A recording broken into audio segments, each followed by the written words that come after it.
y a las consideraciones que se sustentaron en la correspondiente resolución.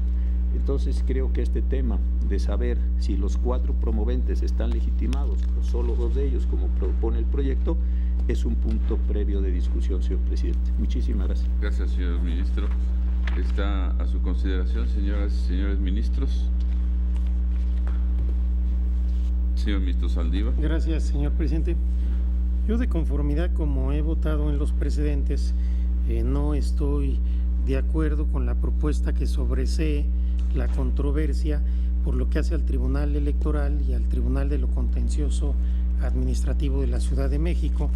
Estimo que el artículo 105 de la Constitución debe tener una interpretación amplia y teleológica, porque lo que busca es precisamente la defensa de la Constitución y particularmente de los aspectos competenciales de los diferentes órganos del Estado, de tal suerte que toda vez que tanto el Tribunal Electoral como el Tribunal Contencioso Administrativo tiene una competencia constitucional tutelada por el artículo 116, fracción cuarta, inciso C, numeral quinto y fracción quinta del citado artículo 116 de la Constitución, estimo que ya sea que se les quiera ver como órganos constitucionales autónomos o como poderes del Estado en cuanto realizan una función jurisdiccional autónoma del Poder Judicial en sentido estricto, debería de proceder la controversia, de tal suerte que en este apartado, por estas razones, votaré en contra. Gracias, presidente. Gracias, señor ministro. ¿Alguien más, señores ministros? Señora ministra Luna. Gracias, señor presidente. Yo estoy en la misma tesitura del señor ministro Saldívar. En esta parte votaré en contra. ¿Alguien más? Yo estoy a favor del proyecto, nada más me apartaría de consideraciones, como lo dice en el antecedente de un recurso de reclamación 28-2015, que independientemente de que sea autónomo el órgano, yo estoy, porque no está señalado expresamente en las hipótesis a que se refiere el 105 constitucional. Señor ministro Lainez. Yo, igual que el ministro Saldívar, el ministro Luna, y en la ocasión pasada yo voté en contra en ese punto, por además los efectos del transitorio en el que se señala que todavía hasta fecha mínimo el Tribunal Electoral todavía tendría legitimación activa independientemente de los argumentos del ministro Saldívar. Entonces, para ser congruente con el voto, yo también votaré en contra en ese punto. No hay más participaciones. Vamos a tomar la votación. Señor secretario, a favor o en contra de la propuesta. Sí, señor ministro presidente. Señor ministro Cosío Con Díaz. la propuesta. Señor ministro Luna Ramos. En contra. Señor ministro Franco González Salas. Señor ministro Saldívar Ledo de la En Rea. contra y anuncio voto particular. Señor ministro Pardo A Rebolledo. favor. Señor ministro Piña Hernández. Con el proyecto. Señor ministro Medina Mora. Con el proyecto. Señor ministro Lainez Potisek. En contra en este punto. Señor ministro Pérez Dayán. Con el proyecto. Señor ministro presidente Aguilar Morales. Con el proyecto, y agregaré que tampoco están ubicados dentro del Poder Judicial de la Ciudad de México. Señor ministro presidente, me permito informarle que existe mayoría de 7 votos a favor de la propuesta del proyecto, con precisiones del señor ministro presidente. Voto en contra del señor ministro Luna Ramos, Saldívar Ledo de la Rea, quien anuncia voto particular, y Lainez Potisek. Bien. Continuando, estaríamos considerando sexto o la propuesta del apartado sexto. Sexto y séptimo, señor presidente, no Sí. creo que tenga el mayor problema. El sexto se refiere a la legitimación pasiva, páginas 32 a 34, y el séptimo, causas de improcedencia, página 34 del proyecto. ¿Sí? ¿Alguna observación adicional? ¿Está en su consideración entonces, señores ministros? De las causas de improcedencia, de que están en el séptimo. Si no hay observaciones, en votación económica se aprueba. Queda aprobado. Por lo que hace a la legitimación, perdón, señor presidente, nosotros ya nos pronunciamos Sí. en el anterior, en la activa, y por la pasiva no hay problema. Exacto, sí. Sí, la pasiva estaba en Continuamos entonces, señor Perfecto. ministro, por favor. Sí, iría ya al fondo del asunto, señor presidente. Primero hay un tema que me parece muy importante tratar, relacionado pues, creo que va a ser un tema de procedencia. Esto va de las páginas 35 en adelante. El primer concepto de invalidez que se planteó por los órganos actores se refiere a la impugnación del artículo 121, fracción 13 de la Ley de Transparencia, Acceso a la Información Pública y Rendición de Cuentas de la Ciudad de México, dicen ellos, por vulnerar el artículo 70, fracción 12 de la Ley General de Transparencia y Acceso a la Información Pública, al prever mayores obligaciones para el servidor público obligado de la Ciudad de México que en la Ley General, la cual resulta, a su juicio, más benéfica. En el segundo concepto de invalidez alegan que el artículo 121, fracción 13 impugnada, viola el principio de debido procedimiento, debida motivación y fundamentación, reserva de datos personales y protección del individuo y sus derechos humanos, toda vez que la Asamblea Legislativa del Distrito Federal debe proteger la vulnerabilidad, intimidad y privacidad del servidor público obligado. En su tercer concepto de invalidez se insiste en la antinomia, así la califica, entre la norma impugnada y el artículo 70 de la Ley General, al ser este último más benéfico al permitir que sea optativo para el servidor público y colaboradores obligados optar o no por hacer públicas sus declaraciones patrimoniales, de intereses y fiscal. Finalmente, en su cuarto concepto de invalidez se alega la vulneración de la división de poderes y de la esfera de atribuciones del Poder Judicial, del Tribunal Electoral y del Tribunal de lo Contencioso Administrativo de la Ciudad de México, en perjuicio de todos los jueces, magistrados, servidores públicos y colaboradores de ellos, pues se viola el principio básico relativo a la independencia judicial. De este modo, lo que el Poder Judicial actor pretende es generar una situación excepcional a efecto de que con la declaratoria de inconstitucionalidad de la norma impugnada, esta no se le aplique, lo que permitiría que los magistrados, jueces y personal de esos órganos no tuvieran la obligación de hacer públicas sus declaraciones. Esta pretensión, me parece, demuestra que lo inadecuado, y ahora traté de decir por qué, de la vía de controversia constitucional para la defensa de derechos humanos, ya que lo que se permitiría es la generación de un espacio frente a las obligaciones generales de transparencia de los servidores públicos del Estado, lo que terminaría violentando el derecho de acceso a la información pública del resto de los ciudadanos. La vía de controversia constitucional es un medio de protección de los principios estructurales del Estado, la división de poderes y el federalismo particularmente. Es por ello que el primer tema trascendental que se estudia es si los conceptos de invalidez acerca de la violación directa a derechos humanos pueden ser o no analizados en esta vía.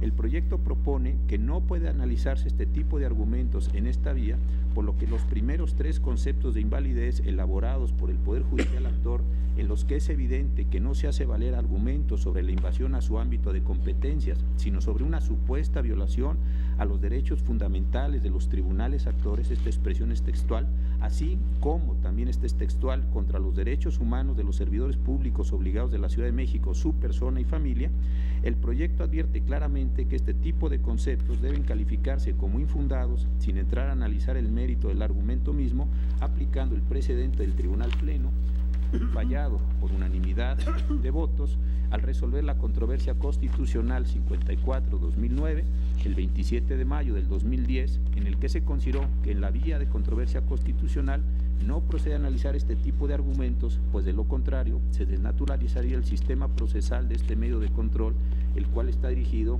a preservar las competencias que cada órgano u orden de gobierno tiene previstas en la Constitución. Este precedente, me parece, es el que resulta aplicable en este caso, al no haberse emitido ningún otro en contrario. Al resolver los planteamientos realizados sobre violaciones a derechos humanos en esta vía de control, insisto en esto, además de desnaturalizar la vía de la controversia, generaría condiciones de preferencia para los servidores públicos del Poder Judicial de la Ciudad de México, ya que se les otorgaría esta vía de impugnación para reclamar derechos que no tienen los particulares, lo que convierte a la controversia en una suerte de amparo para funcionarios. Y además, en una potencial sentencia favorable, llevaría a colocar a estos funcionarios judiciales no solo a los jueces y magistrados, sino a todos los trabajadores del Poder Judicial en una situación de inequidad frente a los demás servidores públicos de la Ciudad de México. Es por eso que creo, señor presidente, que nos debiéramos detener a discutir este punto antes de entrar a la condición final del asunto. Creo que esto ordenaría la discusión del propio caso. Así es. Gracias, señor presidente. Señor ministro Saldívar. Gracias, señor presidente. Entiendo que solo estamos ahorita analizando la desestimación del argumento de que se violan derechos humanos. Sí. Yo estoy de acuerdo con el sentido del proyecto, pero no con la argumentación. Yo he votado reiteradamente porque la controversia constitucional sí puede ser un medio de control constitucional por violación de derechos humanos. Primero porque el 105 no lo limita, el 105 habla de constitucionalidad de sus actos y eventualmente cuando puede haber una invasión de competencias o un exceso en la competencia de algún orden jurídico en relación con la atribución de otro, se puede incidir en la violación de derechos humanos y consecuentemente yo estimo que no habría razón para cercenar esa posibilidad de control de vulneración de derechos humanos a través de una controversia constitucional. Sin embargo, en este caso en concreto, lo que sí estoy completamente de acuerdo es que no puede servir para tutelar los derechos humanos de quienes son titulares de determinados órganos de gobierno, determinados poderes, como es el caso. Efectivamente, como se ha dicho aquí, parecería que se está tratando de hacer una especie de amparo para servidores públicos, con lo cual yo obviamente no coincido. Aquí lo que se vienen es a doler de la violación a los derechos humanos específicos de quienes acuden a la controversia. Creo que esto sí es desvirtuar la controversia. Mi argumentación siempre ha sido que a partir de este tipo de proceso constitucional sí puede velarse por la protección de los derechos humanos, especialmente de los particulares que pueden verse afectados a partir de el acto o la ley que está siendo reclamada en una controversia constitucional. Pero en este caso en específico yo estoy de acuerdo con la conclusión y con alguna parte de la argumentación y anunciaría un voto concurrente solamente. Gracias, presidente. Gracias, señor ministro. ¿Esta es su consideración, señora ministra Luna? Gracias, señor presidente. Yo respetuosamente me aparto de este apartado. ¿Por qué razón? Porque la competencia que se les está reconociendo es con fundamento en el 105, fracción primera, inciso H, que se hace en relación justo con la interpretación del 122, fracción cuarta vigente. Y este inciso se refiere, no está referido exclusivamente a cuestiones de competencia, porque dice sobre la constitucionalidad de sus actos o disposiciones generales. Entonces, por esa razón, me parece que no se reduce de manera específica a puras cuestiones competenciales. Pero bueno, simplemente me apartaré. Gracias, señora ministra. ¿Alguien más? Si no hay más comentarios, pasaremos entonces a tomar la votación. Sí, señor secretario. ministro Cosío Díaz. ¿Por el proyecto? Señor ministro Luna Ramos. En contra. Señor ministro Franco González Sáenz. Señor ministro Saldívar. Con el proyecto con argumentaciones distintas y anuncio voto concurrente. Señor ministro Pardo Rebolledo. Por favor. Señor ministro Piña Hernández. Yo estoy con el proyecto con salvedad en algunas consideraciones en cuanto a violación de derechos humanos determinados en función de los órganos que interponen la controversia. Señor ministro Medina Mora. ¿Con el proyecto? Señor ministro Lainez Potter. Con el proyecto. Señor ministro Pérez Dayán. Con el proyecto. Señor ministro Presidente Aguilar Morales. Con el proyecto. Señor ministro Presidente, me permito informarle que existe una mayoría de 9 votos a favor de la propuesta del proyecto. El señor ministro Saldívar de la Rea por argumentaciones distintas y anuncia voto concurrente, salvedades de la señora ministra Piña Hernández y el voto en contra de la señora ministra Luna Ramos. Bien. Entonces, con esta votación queda aprobada esta parte del proyecto. Continuamos, por favor. Muchas gracias, señor presidente. Una vez tomada esta votación, el único tema que se pudiera referir a una transgresión a la división de poderes y a la esfera de atribuciones del Poder Judicial de la Ciudad de México en perjuicio de todos los jueces, magistrados, servidores públicos y otros colaboradores de esta institución, visto como cuestión efectivamente planteada, es la violación al principio básico de independencia de la judicatura, lo que pretende demostrar la parte actora por una supuesta violación a los principios de independencia y de autonomía. Es importante destacar que el argumento no se refiere a ningún tipo de invasión competencial, sino a un conjunto de apreciaciones de orden fáctico que no, me parece, se encuentran demostradas en la demanda. El argumento del órgano actor o de los órganos actores es un argumento de carácter, que no es un argumento de carácter competencial, pues pretende hacer uso del temor de acciones de los individuos que son parte de los procesos que resuelven los jueces y magistrados del Poder Judicial de la Ciudad de México y que pudieran quedar insatisfechos con las resoluciones dictadas. No se entiende por qué un argumento de esta naturaleza, además de no demostrarse empíricamente de ningún modo, ni existir estudio al alcance de este tribunal que demuestre que la publicidad de la información contenida en las declaraciones de los servidores públicos sea una causa concomitante de esas acciones, deba considerarse como una invasión a la esfera competencial de un poder como el judicial, menos aún justificar un trato distinto de los juzgadores en relación con otros servidores públicos de la misma entidad y sobre acciones de intimidación o amenaza que en algún momento podrían ser privativas de los miembros del Poder Judicial, sino que en todo caso podría afectar a la totalidad de los servidores públicos. De este modo, este concepto en el proyecto también se califica como infundado, ya que de ninguna manera genera una afectación competencial al poder actor y por tanto no se actualiza su interés en la presente vía de controversia constitucional. Finalmente, se precisa que no pasa desapercibido para este tribunal que en ciertas controversias constitucionales se han estudiado transgresiones al principio de división de poderes impugnadas por los poderes judiciales locales con motivo de los diseños establecidos para su integración. Sin embargo, pareciera notorio para este tribunal que esos criterios no resultan aplicables al caso que nos ocupa, ya que en ellos sí había una potencial afectación estructural a los poderes judiciales, afectando de manera fundamental su autonomía e independencia al subordinarlos a los demás poderes del Estado por su participación en los procesos, sobre todo de integración. Esto, como vemos, no sucede de ninguna manera en el caso que nos ocupa. De este modo, en el proyecto se concluye que, tanto por referirse a violaciones a derechos humanos, lo cual queda votado, como por no acreditarse ninguna afectación al ámbito competencial del Poder Judicial actor en términos de lo que los propios promoventes plantearon, no se acredita su interés y no se encuentra un argumento que suplir, por lo cual se propone declarar infundada la presente controversia y reconocer la validez del artículo 121, fracción 13, que, como dijimos, es el impugnado. Esta sería la presentación muy sintética, señor presidente. Muchas gracias. Gracias, señor ministro. Señor ministro Saldívar. Gracias, señor presidente. También aquí estoy de acuerdo con el sentido del proyecto, no así con la argumentación. En primer lugar, a mí me parece que ya quedó votado que sí tienen interés legítimo. Entonces, creo que no podríamos decir en este apartado que no tienen interés. En su caso, se podría argumentar que lo que alegan es inatendible por no afectar el ámbito competencial.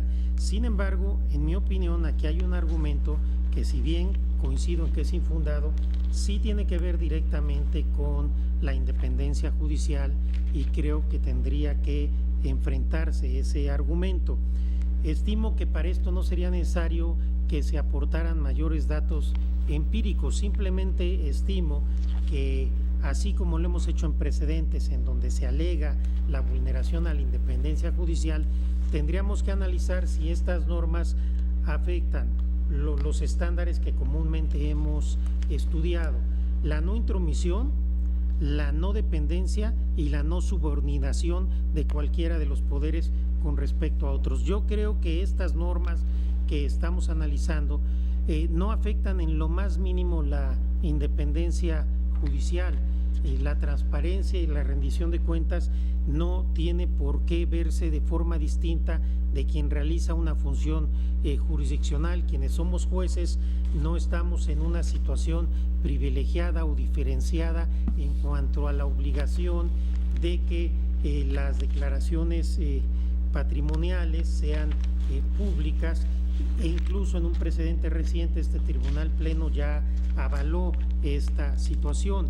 Por el contrario, yo creo que la transparencia y la certeza en los datos que eventualmente, a partir de que entre el nuevo sistema, tendrán y se aprueben los formatos, tendrán que ser públicas, fortalece la independencia de los servidores públicos honestos y honorables, porque esto evitará precisamente que sean objeto de cualquier tipo de presión externa por lo que respecta a lo que tienen o dejan de tener. Yo estimo que la norma que se impugna va en la misma línea de lo que ya este Tribunal Pleno ha considerado inconstitucional. Entonces yo coincido también en que es válida la norma, pero no tanto porque no haya un interés, sino porque creo que no afecta la independencia judicial, que además en este estructural, no si algunas personas específico se pueden sentir incómodos o se pueden sentir en desacuerdo con una medida de este tipo que forman parte en última instancia de todo un sistema de transparencia y de combate a la corrupción. Por ello yo estoy con el proyecto y anuncio también en este punto voto concurrente. Gracias, presidente. Gracias, señor ministro. Señora ministra Luna. Gracias, señor presidente. Yo quiero manifestar que en la acción de inconstitucionalidad 70/2016, recordarán que se trataron temas similares al que aquí estamos señalando. Yo voté en contra en esa acción de inconstitucionalidad. A mí me parece que sí hay una afectación a la independencia y a la autonomía. Entonces, por esta razón, claro, yo he votado en contra de cuando se establecen cuestiones de derechos humanos en las acciones de inconstitucionalidad, pero creo que en este caso concreto va más allá del puro resguardo a los derechos humanos, sino que también pudiera en un momento dado establecerse alguna cuestión atentatoria posiblemente a la independencia y a la autonomía de estos órganos. Y de acuerdo a los argumentos que yo manifesté cuando voté en la acción de inconstitucionalidad 70/2016, votaré en contra, señor. Gracias, señor ministro. Señor ministro Pérez Dayán. Gracias, señor ministro presidente. No estoy de acuerdo con la forma en que se da el tratamiento a este concepto de invalidez formulado en la controversia constitucional, pues como aquí se ha expresado, me parece que en él hay un contenido argumentativo con mérito suficiente para ser examinado. Tampoco estoy en la condición de saber si este pudiera ser fundado o infundado, pues como aquí no ve desde ese ángulo, sino única y exclusivamente sobre su operancia, no estaría entonces hoy a favor de su validez o invalidez. Lo único que pudiera yo decir es que no solo es el matiz propuesto el que puede ser motivo de una reflexión en torno a este punto de la publicidad de la información patrimonial, como bien aquí se dijo, no de los jueces, sino de cualquier servidor público, al tenor de lo que el propio artículo 6º de la Constitución ha establecido en cuanto al principio de máxima transparencia y protección de los datos personales, y en la extensión de los datos personales que pueden poner en riesgo a los sujetos obligados. Bien pudiera pensar que hay en determinado momento circunstancias que efectivamente ponen en riesgo la condición e integridad de todos los servidores públicos. A esto simplemente tendría yo que abonar el tema de que si esto tendría que ser visto de fondo, una de las posibles vertientes, por lo menos la que a mí más me inspira en ese tema, es el estudio comparativo de lo que la norma que obliga a una versión pública pudiera haber alcanzado con el contraste de el artículo 6º de la Constitución. Desde luego, todo esto lo hago en función de lo que ya este Tribunal Pleno ha resuelto en juicios de amparo específicos sobre el particular aspecto de los datos personales y en ese sentido de la obligación o no de difundirlos o divulgarlos, siempre en función de la aceptación que cada uno de los obligados pueda hacer. De ahí que si en otros casos en que se ha revisado que la legislación daba opción a que cada uno de los servidores públicos se estableciera si esta circunstancia pudiera o no darse, hoy teniendo una ley que no da la oportunidad para hacer una expresión de esa naturaleza y de llegar a considerarse que esto forma parte del caudal de los derechos humanos, que a cualquier individuo, independientemente de su condición de servidor público, le asisten desde el propio artículo 6º, es entonces posible, por lo menos en principio, considerar que quedará a la determinación de cada quien cuando se trate de datos sensibles que involucren cuestiones estrictamente personales, saber si se dan o no a conocer. Y bajo esta particularidad, si esto entonces es considerado como un derecho humano, no del servidor público, sino de una persona que se ocupa en cuestiones de servicio público, pudiera también hasta pensar en la violación del principio de progresividad y la afectación a las funciones que pudieran generarle a todos y cada uno de los servidores públicos en razón del propio contenido del artículo 6º. De manera que estoy por estudiar el fondo de la cuestión aquí planteada, aun cuando tampoco tengo por el momento una idea clara de lo que pudiera resolverse sobre la validez o invalidez, pues repito, este no es un tema, como bien lo propone el propio proyecto, que deba ser estudiado en la medida en que se revisa desde otra óptica. Por ello, entonces, en esta parte del proyecto no expreso conformidad. Gracias, señor ministro. Señora ministra Piña, por favor. Sí, gracias, señor ministro presidente. Yo estoy de acuerdo con el proyecto, me apartaría de las consideraciones finales. Precisamente la foja 41 y en la foja 42, la conclusión es: de este modo, tanto por referirse a violaciones a derechos humanos como por no acreditarse ninguna afectación al ámbito competencial del Poder Judicial actor y, por tanto, no acreditar su interés, lo procedente es reconocer validez. Yo considero que el no acreditamiento de interés sería una causal de improcedencia y un caso de sobreseimiento, pero no así para establecer la validez o invalidez de la norma que se impugna.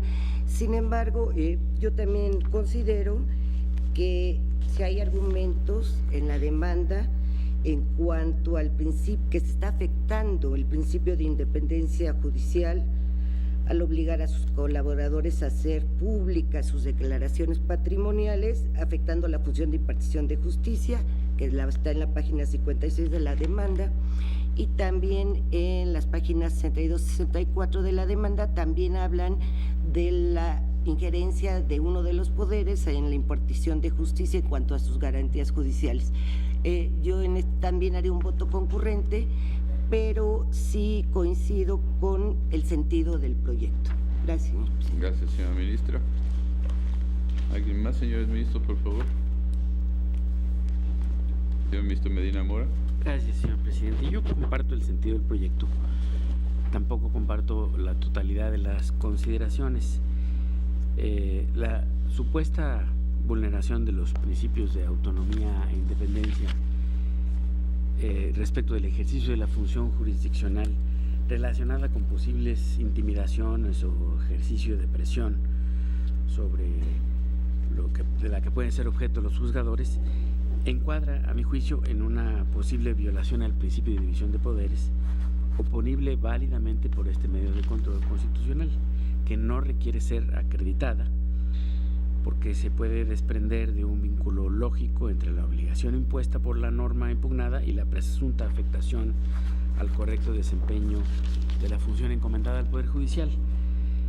Me parece que el concepto de invalidez es infundado, porque, como ya lo hemos discutido aquí, las versiones públicas de las declaraciones de intereses patrimoniales, fiscal de los obligados, no debe incluir datos personales ni información clasificada, reservada o confidencial o que ponga en riesgo a las personas, y en esto me parece que la ley otorga suficientes salvaguardas para no colocar a los juzgadores en una situación de vulnerabilidad que conlleve a la transgresión de los principios que se reclaman violentados.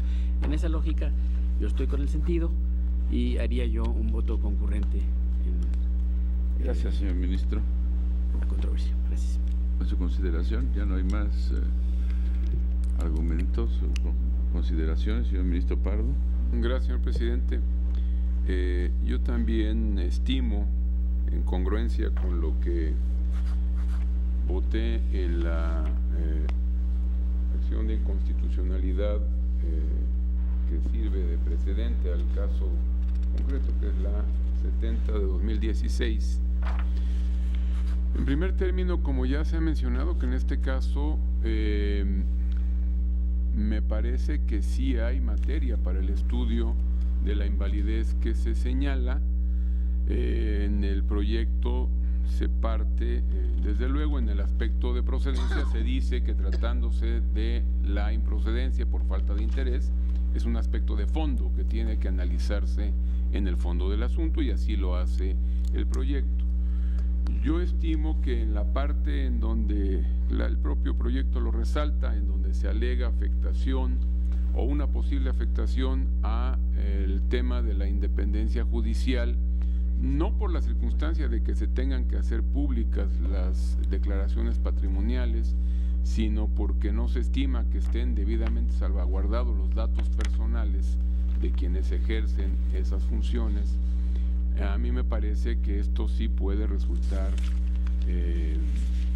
contrario a la independencia del Poder Judicial, en este caso el Consejo de la Judicatura de la Ciudad de México, no porque afecte de manera directa alguna atribución de las que tiene encomendadas, pero sí una de las presupuestos fundamentales para llevar a cabo esas atribuciones, que es precisamente el tema de la independencia judicial. Yo también, por esos motivos, no compartiría la propuesta del proyecto. Gracias, señor presidente. Gracias, señor ministro. ¿Alguien más, señores ministros? Señor ministro Franco. Señor presidente, yo vengo de acuerdo con el proyecto.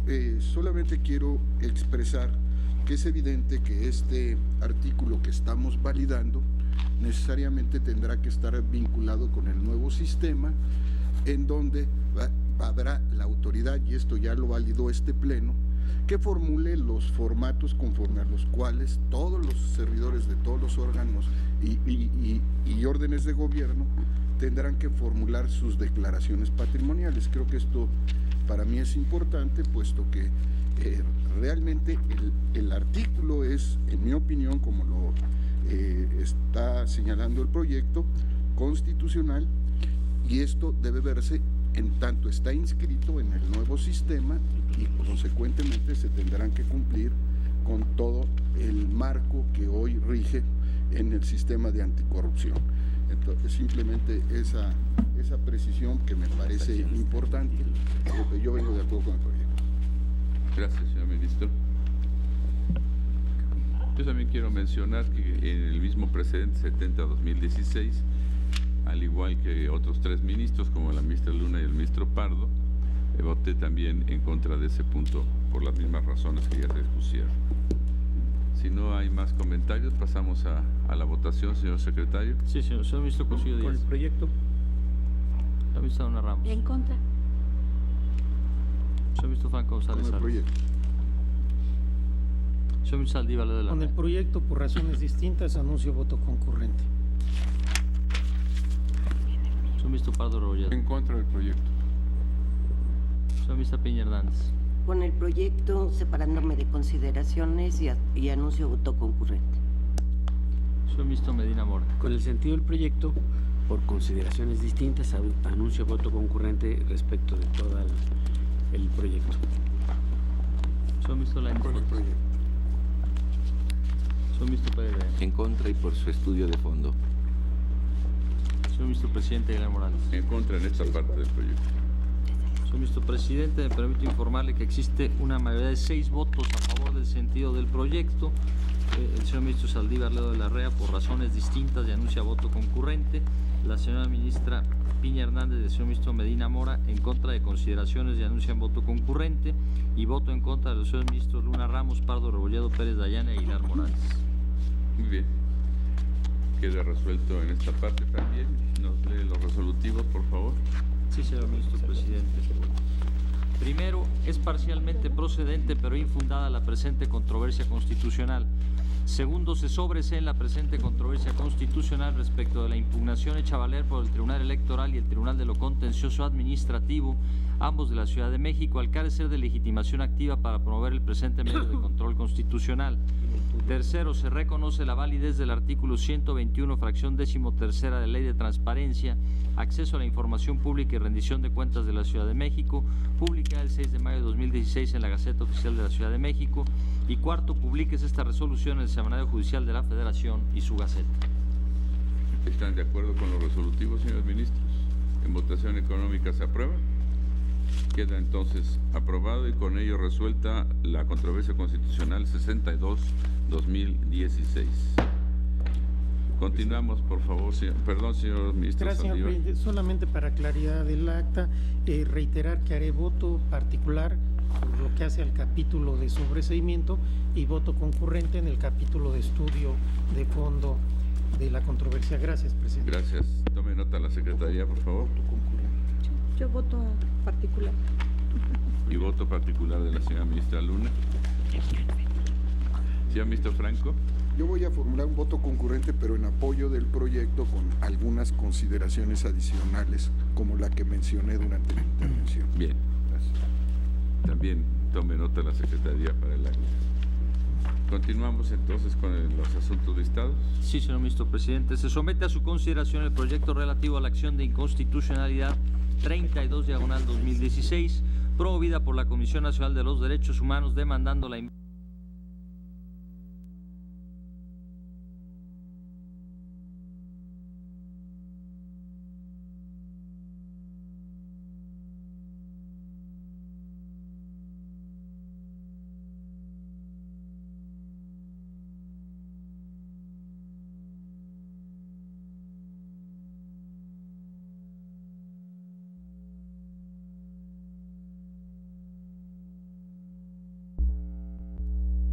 de aquel artículo 169, la porción el marido y la mujer del artículo 174, la porción ni el marido podrá cobrar a la mujer ni esta aquel del artículo 213, la porción el marido y la mujer del 214 y la porción normativa el marido responde a la mujer y esta aquel del artículo 215, todos del Código Civil para el Estado de Chiapas.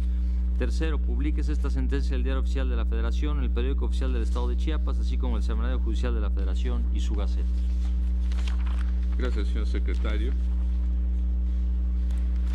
Pongo a su consideración los tres primeros considerandos de esta propuesta relativos, el primero a la competencia, el segundo a la oportunidad de la demanda y el tercero a la legitimación. ¿Hay alguna observación en estos tres primeros?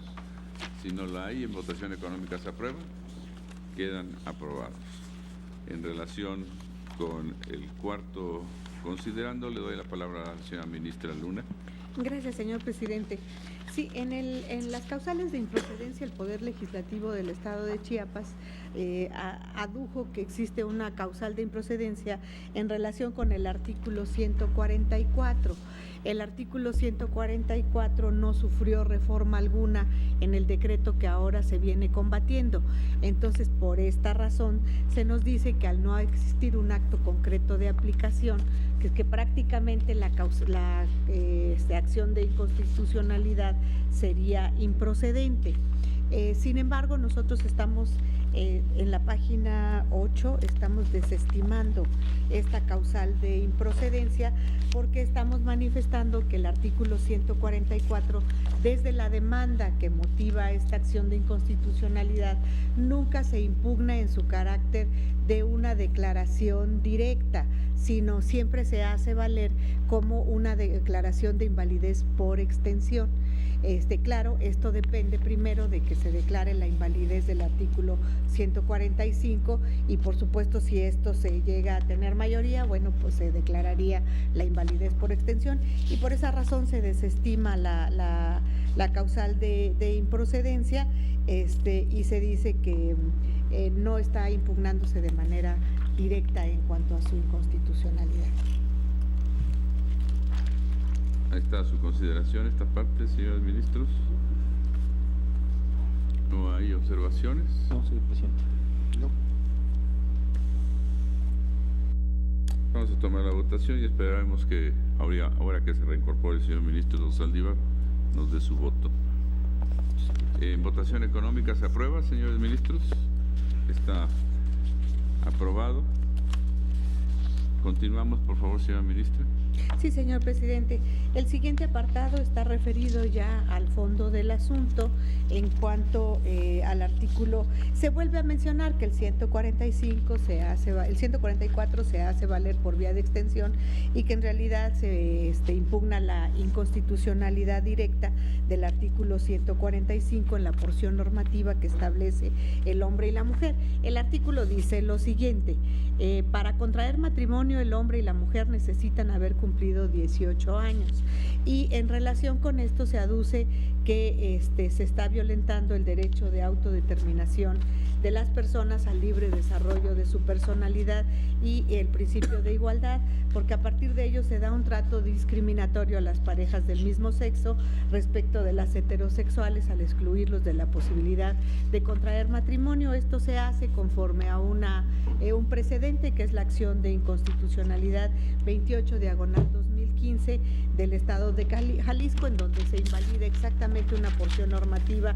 exactamente igual a esta, y se toman en el estudio correspondiente todas aquellas argumentaciones que de alguna manera se hicieron valer en esta acción de inconstitucionalidad. Incluso se transcriben los argumentos que invalidaron estos artículos del Estado de Jalisco, y se dice que el Tribunal Pleno, que si uno de los aspectos que conduce a la forma en que un individuo proyectará su vida y sus relaciones es su orientación sexual, es un hecho que en pleno respeto a la dignidad humana es exigible el reconocimiento por parte del Estado, no solo de la orientación sexual de un individuo hacia personas de su mismo sexo, sino también a sus uniones bajo las modalidades que en un momento dado se decida adoptar: sociedad de convivencia, pactos de solidaridad, concubinatos y el matrimonio. Entonces, con argumentos que se dieron en esta misma acción de inconstitucionalidad, se reproducen en esta, y concluimos diciendo que este tribunal considera, en términos del precedente transcrito, que la porción normativa que indica el hombre y la mujer es inconstitucional, ya que vulnera el derecho de autodeterminación de las personas y el libre desarrollo de su personalidad. Y quisiera mencionarles que nosotros daríamos por concluido, si no tienen inconveniente, si es que este pleno aprobar esta parte, hasta aquí daríamos por concluido considerando, y abriríamos otro para determinar la declaración de invalidez por extensión del otro artículo que se viene manifestando. Entonces, aquí concluiríamos. Y bueno, quiero hacer la aclaración que en el siguiente asunto del señor ministro Saldívar se está decretando la invalidez, del ministro Medina Mora, se está decretando la invalidez de todo el artículo, pero como él lo manifiesta de manera muy precisa en el proyecto, es que en el momento en que se lee el artículo realmente pierde toda inteligencia. Aquí pierde el sujeto, pero si ustedes consideran que con esto también pierde inteligencia el artículo, igual se puede declarar inválido todo. Aquí quedaría de esta manera: para contraer matrimonio necesitan haber cumplido 18 años. Entonces, como ustedes digan, si no solamente se declara la invalidez de la porción normativa el hombre y la mujer, pero si consideran que la no existencia del sujeto pone en situación de no leerse adecuadamente el artículo, pues entonces podríamos, de la misma forma del siguiente, invalidar todo el artículo, como ustedes nos lo consideren. Gracias, señor presidente. Señor ministro Saldívar.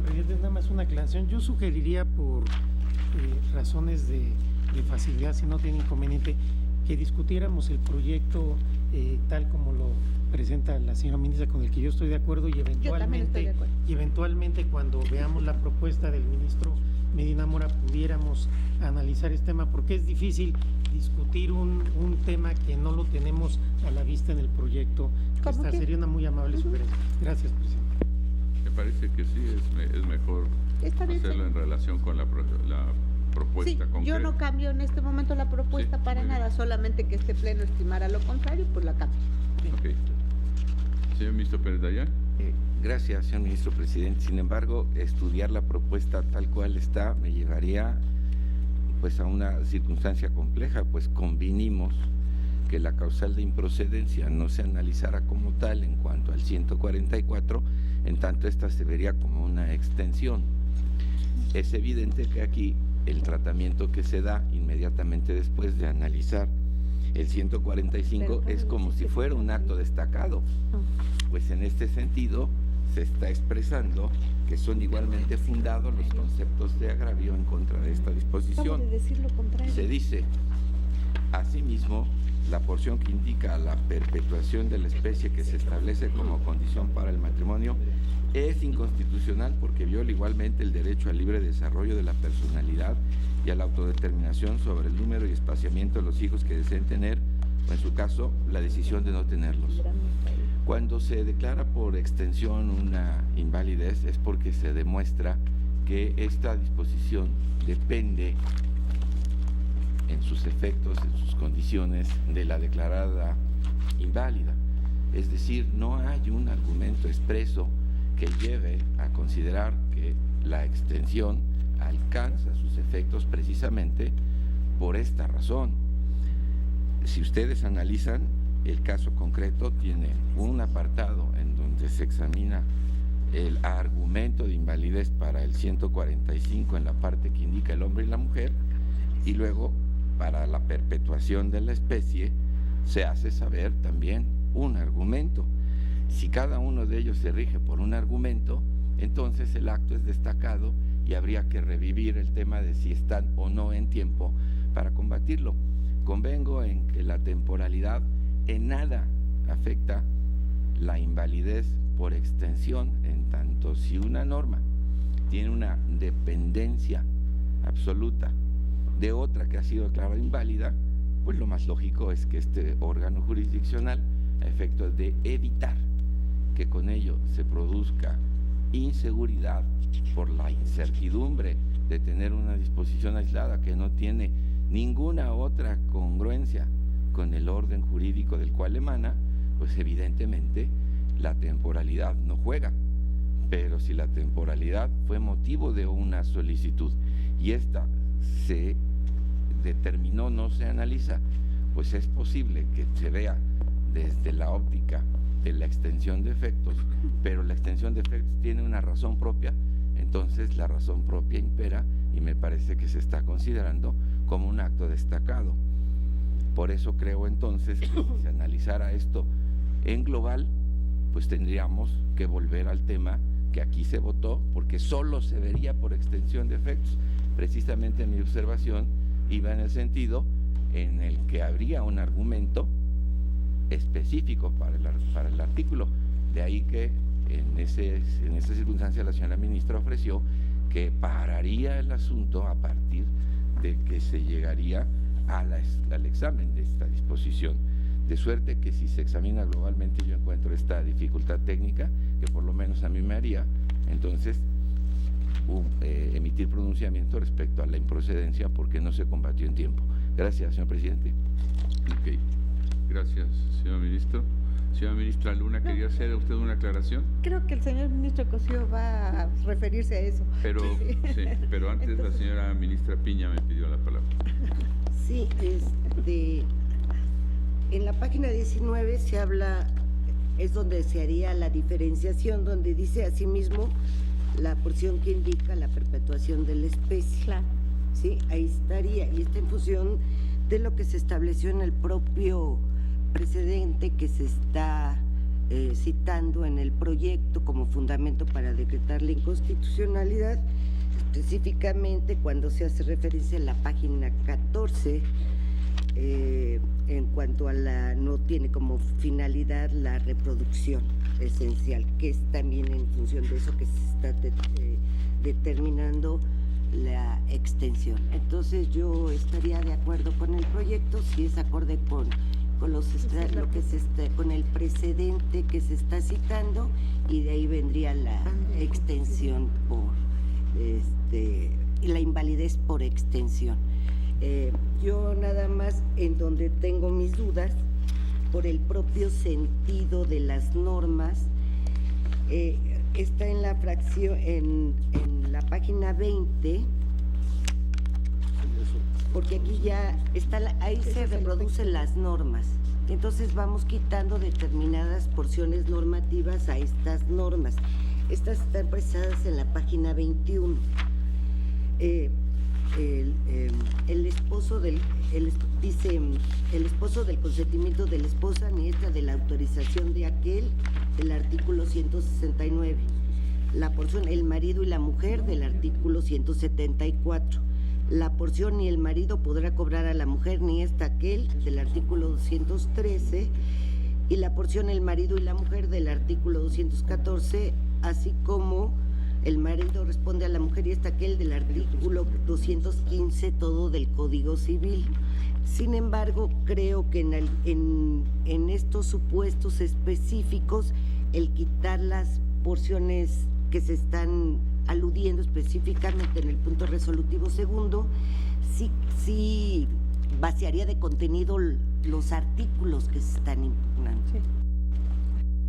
Gracias, señor presidente. Gracias, señora ministra Cosío. Sí, las normas impugnadas son, todos lo sabemos, el 144 y el 145. Estos son, como decía la terminología del ministro Pérez, los actos destacados, y sobre ellos hay un planteamiento expreso que se hace en la página 19, como ahora citaba la ministra Piña. Efectivamente, empieza un párrafo que dice: este tribunal pleno advierte. Esto la señora ministra ofreció que sería un considerando distinto, que se llamaría efectos de la sentencia, como suele ser esto tradicional, o invalidez por extensión, o cualquiera de estas condiciones. En consecuencia, el que no le hayamos dado el carácter de acto destacado a los artículos 169, 174, 213, 214 y 215, no creo que genere ningún problema, toda vez que lo estamos haciendo por extensión en términos de la fracción cuarta del artículo 40 de la ley reglamentaria, artículo 41 de la ley reglamentaria, con lo cual me parece que el problema en ese sentido queda subsanado. No creo que haya una confusión entre lo que está destacado y lo que no está destacado, simplemente esto fue lo impugnado y el otro es por extensión de efectos, y con ese acápite del considerando sexto me parece que queda, y el sexto que está en la página 20 se corre a séptimo, y creo que esta cuestión queda. Ahora, la señora ministra planteó un problema importante que ahora lo está retomando la señora ministra Piña, y que nos lo vamos a volver a encontrar, y hace bien el ministro Saldívar en pedir que los diferenciemos, pero nos lo vamos a volver a encontrar en el siguiente asunto, que es el de si estas normas, quitándole porciones, tienen algún sentido. Y la verdad es que es complicado leerla, porque el artículo 169 dice: los cónyuges, hasta ahí no hay lío, tienen capacidad para administrar, contraer, disponer sus bienes propios y ejercer las acciones u oponer las excepciones que a ellos corresponden, si que para tal objeto necesite. Lo que se está proponiendo es el esposo, consentimiento de la esposa, ni esta la autorización de aquel. Pero aquí lo que interesa es la expresión consentimiento, y la expresión consentimiento no se va a entender, porque fíjense cómo quedaría. Solo pongo este ejemplo: los cónyuges tienen capacidad para administrar, contraer o disponer de sus bienes propios y ejercer las acciones o poner las excepciones que a ellos corresponden, sin que para tal objeto necesite, salvo en lo relativo. ¿Qué es lo que necesita? Ese va a ser el problema con el que nos vamos a enfrentar. Yo creo que, tomando la sugerencia que la propia ministra ponente nos hace, debiéramos eliminar estos párrafos. Van a quedar pues como sin sentido. El 174 dice: el marido y la mujer durante el matrimonio, quitemos marido y mujer, dirá, durante el matrimonio podrán ejercitar los derechos de acción. ¿Quiénes? Pues sepa Dios, porque no va a quedar en el proyecto. Sí, va a quedar una cosa muy alambicada, que yo creo que para efectos de lo que queremos lograr, debiéramos, tomando la sugerencia de la señora ministra, declarar la invalidez, los dos primeros impugnados por sí mismos y los otros por extensión de efectos.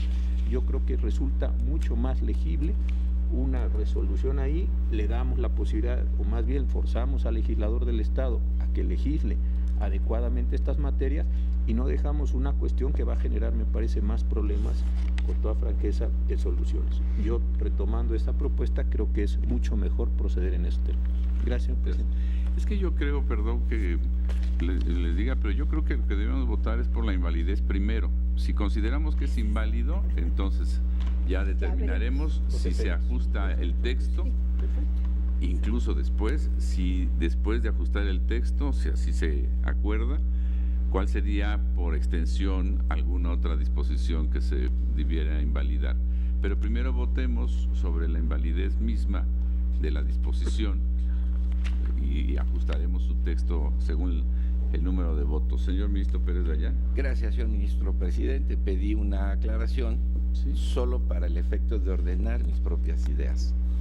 Cuando se trató el tema de la improcedencia, en tanto hay una causal expresamente argumentada sobre la temporalidad en el combate del artículo 144, se dio aquí la explicación de que esta no se analizaría, pues el 144 pudiera ser motivo de una reflexión, en tanto la figura de la extensión le pudiera alcanzar. Para mí, entonces, esta circunstancia me lleva al punto concreto en donde, declarada la invalidez de una disposición, pudiéramos pasar a ver la relación causal que tiene aquel cuya extensión puede ser motivo de afectación. Solo así se podría cumplir la exigencia que nos da el artículo 41, cuando en las sentencias nos indica estas deben contener, fracción 4, última parte, cuando la sentencia declara la invalidez de una norma general, sus efectos deberán extenderse a todas aquellas normas cuya validez dependa de la norma invalidada. Razón por la cual, al ser tratado así, la señora ministra dijo, lo retiro o lo hago en un apartado separado para que esto nos llevara a esto. Sin embargo, aquí se dijo que, a solicitud del señor ministro Saldívar, pues que esto mejor se estudiara como venía, en la medida en que se revisara también el del señor ministro Medina Mora. Y la consecuencia de ello fue que la señora ministra dijo, bueno, entonces lo dejo como está. Si no es así, pues podríamos revisar la versión estenográfica, no creo haberme equivocado en ello. Lo único cierto es que si esto entonces tiene un componente de estudio particularizado, que incluso aun cuando el proyecto se refiera a que por extensión, pero antes de llegar al por extensión, se dice así mismo, y por eso estoy reiterativo, la porción que indica la perpetuación de la especie que se establece como condición para el matrimonio es inconstitucional porque viola igualmente, esto no es por extensión, el derecho al libre desarrollo de la personalidad y a la autodeterminación sobre el número y espaciamiento de los hijos que deseen tener o en su caso la decisión de no tenerlos. El argumento anterior nada tiene que ver con el espaciamiento o número de hijos, el anterior es simplemente trato discriminatorio a parejas del mismo sexo respecto de los heterosexuales al excluirlos de la posibilidad de contraer matrimonio. Una cosa es contraer matrimonio y esta es la razón por la que se sugiere que el 145 debe ser inválido. Si la extensión entonces tiene una explicación, ya no surte el supuesto de la ley para ser extensivo, surte el supuesto de ser autónomo. Y si es autónomo, entonces está considerado como acto destacado. Y si está considerado como acto destacado, necesariamente tiene que pasar por la revisión si hay o no una presentación en tiempo. No quiero oponerme entonces en esta circunstancia que se examine. Si se examina, así lo será, pero para examinarlo tendremos que considerarlo parte del componente del combate que se tiene en esta acción de inconstitucionalidad. Si es por extensión, convengo en lo que dijo el señor ministro Cosío, tan sencillo como que a partir de la expresión matrimonio de la hoja 19, punto y aparte, ahora veremos si se surte el supuesto de invalidez por extensión que establece la ley, si esta norma depende de la anterior, y si es así, tengan por seguro que este Tribunal Pleno lo va a hacer, pero si se regresó al proyecto original, en la medida en que se analizaría en el señor ministro Medina Mora todo lo relacionado con los siguientes temas, pues entonces creo que estaríamos cometiendo una petición de principio. Por ello, estoy de acuerdo con lo que dijo el señor ministro Cosío, si esto entonces detiene, como él dice, y vive la posibilidad que nos expresó la señora ministra de corregir y cambiar, pero si se regresó a lo original, pues entonces ya no tiene ninguna otra razón. Ya, ministra, para una aclaración. El señor ministro Saldívar quería también hacer una aclaración que a mí me gustaría mucho que hiciera, porque es en relación a lo que yo acepté que regresábamos a lo inicial, que no es a esta parte. Muy bien, solo notar a su señoría que a usted cedido su turno en dos por favor, ocasiones. porque también pidió hacer una aclaración. No, sí, nomás para que... Gracias, señor presidente. Sí. Gracias, señor presidente. Quizás si vemos la versión taquigráfica, acredite que el ministro Pérez Dayán se equivocó y que yo no adecuadamente, pero creo que la ministra Luna Ramos sí se explicó adecuadamente. A lo que ella se refería era precisamente la idea que ha insistido el ministro presidente. Analicemos primero la invalidez del precepto impugnado y veamos lo demás en efectos. Lo que se sugirió, y entiendo que aceptó la ministra, no verlo al menos de manera directa, aunque puede surgir en la discusión, es la propuesta novedosa que trae el proyecto del ministro Medina Mora en cuanto a invalidar todo el precepto de matrimonio y establecer la obligación del legislador para legislar de otra manera. Yo quizás en la discusión lleguemos a eso, pero yo sugería no complicar los dos proyectos adelantando una propuesta que todavía no hemos discutido, de tal suerte que yo me sumo a la propuesta del presidente, que entiendo era la de la ministra Luna Ramos. Creo que el ministro Cosío también se manifestó así. Votemos el artículo que está impugnado, y una vez que digamos que es inválido, veamos cuál es por extensión, y en ese momento sí, quizás habrá algunos preceptos que se tengan que invalidar totalmente, porque sin eso no tienen sentido, y habrá otros que no, pero creo que eso ya sería en efectos como por lo demás lo hemos venido haciendo ya en las últimas sesiones para este tipo de asuntos. Gracias, presidente. Gracias. Ahora sí, me... Señora ministra. Gracias, señor presidente. Sí, efectivamente esa fue la propuesta. Inicialmente el proyecto venía analizando en el mismo, considerando tanto el 144 como el 145. Cuando yo hago la presentación, lo que digo es ¿por qué declaramos inválido el 144? El 144, que es el impugnado directamente. El 145, que es el impugnado directamente. Entonces dije, se está declarando la invalidez por esta y esta razón, y hasta aquí cerraríamos el considerando, porque se trata de invalidez. Y ya trataríamos el 145 en un considerando distinto, que sería validez por extensión. Cuando hablé de validez por extensión, también dije, desde luego, cuando hablamos de la invalidez del artículo 145, estamos proponiendo nada más la porción normativa, hombre y mujer. Y aquí dije, pero en el asunto del señor ministro Medina Mora propone la invalidez de todo el artículo. Eventualmente, si ustedes consideran que no es inteligible, lo podemos declarar. A eso me referí cuando decía que regresaba al proyecto inicial, porque el ministro Saldívar lo que dijo es, no, porque no tenemos a la mano el asunto del ministro Eduardo Medina Mora. Entonces, pero en cuanto a si la porción normativa o el artículo completo, nunca en el sentido de decir, queda todo en un solo considerando, 144 y 145, justo es la propuesta de dividirlo para que queden en considerandos distintos, invalidez directa e invalidez por extensión. Esa es la propuesta, y por eso dije hasta aquí, y como bien lo dijo el señor ministro presidente, la ministra Piña, el ministro Cosío y el ministro Saldívar, en el sentido de que hasta aquí declararíamos la invalidez exclusivamente del artículo que se está impugnando, invalidez directa, que es el 145. Y tengo una propuesta en efectos también, pero bueno, ahorita que lleguemos, y en extensión. ¿Por qué razón? Porque sí se presentan varios problemas como los que ya mencionaron, pero no hemos llegado todavía a la invalidez por extensión. Ahorita nada más quisiera, como bien lo pidió el señor presidente, que nos pronunciáramos por la invalidez directa del artículo 145. Pronunciemos. Señor ministro Medina Mora. Gracias, señor presidente.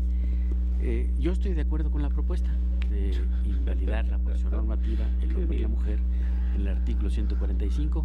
Creo que sí hay relación de causalidad con otras normas. En cuanto lo abordemos, vemos cuáles. Votemos. En su caso, las porciones normativas son los textos que deberán invalidarse. Gracias. Señor ministro Pérez Dayán. Solo era, presidente, para agradecer las aclaraciones, en tanto nos ha quedado esclarecido qué fue lo que se pidió y qué fue lo que se concedió. Ya, ordeno mis ideas. Gracias. Gracias. Señor ministro Franco. Gracias, señor presidente. Yo vengo de acuerdo con la propuesta en este artículo 145. Solamente sería una precisión mínima, pero es para darle sentido a la expresión del artículo. El artículo dice, para contraer matrimonio, quedaría coma, necesitan haber cumplido 18 años. Me parece que el proyecto tiene que incorporar, sería mi propuesta, en esta parte, que este artículo, ¿no?, con esta modificación, si es que obtienen los votos necesarios para la invalidez de esta porción, debe leerse, ¿no?, para contraer matrimonio, ¿no?, los cónyuges, los contrayentes necesitan haber cumplido 18 años, para que no quede la menor duda de qué es lo que estamos diciendo al quedar efectivamente una redacción, ¿verdad?, un poco, vamos a llamarle, inconexa, porque quedaría, para contraer matrimonio necesitan haber cumplido 18 años. Por supuesto se puede sobreentender a qué nos estamos refiriendo, pero ya lo hemos hecho en alguna otra ocasión y creo que valdría la pena aquí, y no daña al proyecto, simplemente hacer la consideración, ¿verdad?, que debe entenderse que quienes deben tener 18 años son los contrayentes. Gracias. Bien, yo, a ver, la porción que se sugiere invalidar es la que narra o dice el hombre y la mujer. Si estuviéramos de acuerdo con eso, podemos tomar a la votación respecto de ese punto, que en el proyecto se maneja especialmente por la libertad de la voluntad del, conforme al precedente. Exacto. Sí.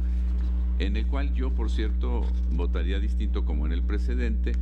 Para mí es directamente violatorio del principio de no discriminación, de tal modo que yo lo haría también por la invalidez, pero por no discriminación. ¿Se utilizan las dos? Sí, sí. Yo solamente por solo ese. Por una. Sí, porque el otro inclusive a mí, con todo respeto, me generaría tal amplitud que me cuestionaría a mí también lo de los 18 años. Entonces, yo estoy por el principio de no discriminación. Señor ministro Saldívar. Gracias, señor presidente. Yo estoy de acuerdo con el proyecto, estoy de acuerdo con las argumentaciones que lo sostienen.